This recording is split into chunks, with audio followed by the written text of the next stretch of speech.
L'autre jour, j'entendais encore cette formule, la liberté, c'est quand qu'on ne gêne pas autrui. Mais à mon avis, ce sont des devises qui ne concernent pas les individus, mais les entités au sein d'un ensemble, au sein d'un empire. La problématique individuelle est inopérante ici. Un individu, il ne fait qu'avoir un mode de fonctionnement propre à un groupe. Donc l'important, c'est de faire cohabiter les groupes entre eux, et pas les individus entre eux. Et à mon avis, on a fait dévouer cette formule qui s'adressait, à mon avis, à un empire.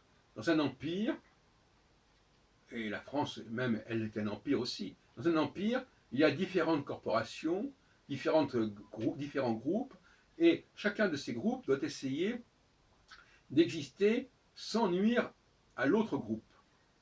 Et on aurait transposé en fin de compte cette devise au niveau en supprimant les groupes, on disait eh ben on va garder cette devise, mais cette fois-ci c'est au niveau des individus. Donc ça ne veut plus rien dire. Et aujourd'hui on se trouve dans cette problématique. Il y a des gens qui se disent républicains parce qu'ils disent voilà, la République c'est que tous les individus doivent faire attention à ceci ou cela, etc.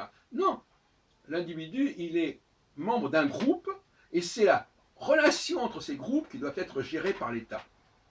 Hein, l'État doit veiller à ce que chaque groupe ait son propre territoire et son propre fonctionnement, sans que ça nuise aux autres groupes, et en profitant de la synergie de l'Empire, synergie voilà, il y a plusieurs groupes, il faut qu'ils soient en synergie, mais en même temps, chaque groupe doit maintenir ses propres énergies, ses propres forces.